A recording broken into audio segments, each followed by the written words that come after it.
اسلام ہمیں ایک تعلیم دیتا ہے کہ جب کسی کے بارے میں بات کرو تو اس کے اچھے القاب سے پکارو، اس کے بارے میں حسن ظن رکھو، بدگمانی نہ کرو، اس کے بارے میں بری رائے نہ رکھو اور اس کی بری شہرت کو نہ پھیلاؤ اور اس کے بارے میں کبھی غیبت نہ کرو، اس کی برائی کو بیان نہ کرو۔ یہ جو چیزیں ہیں نا، اسلام ہمیں اس کی سمپل تعلیم دے کے تو ہمیں اگلی دلیل منطق فلسفہ نہیں بتاتا، حالانکہ اس کے پیچھے ایک بہت بڑی دلیل ہے۔ وہ یہ ہے کہ اگر آپ کسی بے حیا عورت کو با حیا اور شرم والی اور اس کے کردار کی مضبوطی کی باتیں کرنا شروع کر دیں گے نا اور اس کی خوبیاں بیان کرنا شروع کر دیں گی تو ایک وقت آئے گا کہ بے حیا عورت بے حیائی چھوڑ دے گی، اور وہ جو آپ نے اس کے بارے میں رائے قائم کی اور اس کے بارے میں لفظ کہے اور معاشرے میں اس کو اچھے لفظوں سے پکارا، تو وہ لفظ ہوا کے اندر، خلا کے اندر، فضاؤں کے اندر، لوگوں کے اندر حرکات و سکنات کرتے کرتے کہیں نہ کہیں اس کے کانوں میں پہنچیں گے۔ اور اللہ کا ایک جیسے موبائل کے سگنل کا نظام ہے، ایک سگنل کا نظام ہے، اس کے دل کے اوپر وہ چیزیں اثر کریں گی اور وہ جو ہے نا اپنے برے کریکٹر کو چھوڑ دے گی۔ اسی طریقے سے اگر آپ کسی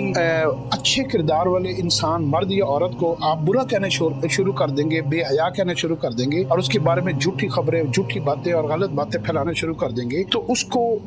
کا نیک کردار آپ اور اس کا جو حیا ہے نا وہ اس سے وہ ختم ہو جائے گا اور وہ آپ کے معاملے میں سخت ہو جائے گا اور آپ کو وہ ضرور نقصان پہنچا دے گا، کیونکہ آپ نے اس کے بارے میں اپنے دل میں ایک رائے ہی غلط قائم کی ہوئی ہے۔ یہ چیزیں نا لوٹ کر آتی ہیں، ہم جس کے بارے میں جو بات کرتے ہیں نا، جو گردش ایام ہے نا ان کو سنبھال لیتا ہے اور سنبھال کر وہ ہمارے ساتھ ویسے ہی معاملہ کرتا ہے۔ اگر ہم کسی کے بارے میں بہت ہی اچھا حسن ظن رکھیں گے تو آپ یاد رکھیں گے اس بندے سے آپ کو ہمیشہ خیر ملے گی، اور اگر ہم کسی کے بارے میں بری رائے رکھیں گے تو آپ یاد رکھیں گے وہ جتنا بھی اچھا ہوگا آپ اس سے کبھی خیر نہیں کر پائیں گے۔ اس لیے ہم نے کاروبار میں دیکھا کئی دیہاتوں کے اندر کچھ لوگوں کے اندر لوگ نا حسد، بغض، کینے کی وجہ سے نا ان کی برائیاں کرتے ہیں، اور وہ حالانکہ اتنے اچھے کاروباری لوگ ہوتے ہیں، لوگوں کو نفع دیتے ہیں، جو لوگوں کے ساتھ مل کر کام کرتے ہیں ان کو بھی نفع ہوتا ہے، لیکن یہ بری رائے رکھنے والا اس سے دور ہو جاتا ہے اپنے رائے کی وجہ سے، کیونکہ اس کی رائے اس کے کانوں تک پہنچ جاتی ہے تو وہ اس سے مینٹل گیپ پیدا ہوتا ہے۔ مینٹل گیپ ہونے کی وجہ سے کبھی آپس میں ملاقات نہیں ہوتی، بزنس نہیں ہوتا اور ایک فاصلے پیدا ہو جاتے ہیں۔ فاصلوں کی وجہ سے انسان سے دور ہو جاتا ہے، تو جو اس کے اندر خیریں بھلائیاں چھپی ہوئی ہیں، قابلیت ہے، وہ اس سے محروم ہو جاتا ہے۔ تو اس لیے جو ہے نا اپنی رائے کو، اپنے حسن ظن کو قابو میں رکھا کریں۔ خاص طور پر ایک بات یاد رکھیے گا، اگر آپ نے کسی کو برائی کرتے ہوئے دیکھ بھی لی ہے اپنی آنکھوں سے، تو آپ یہ نہ کہا کریں کہ میں نے اپنی آنکھوں سے دیکھا، موت تک آپ اپنے بارے میں اس کے بارے میں بدگمانی لے کر مر نہ جائے۔ ہو سکتا ہے اس بندے نے اگلے دن، اگلے سال توبہ کر لی ہو، اللہ نے تو اس کو معاف کر دیا، اور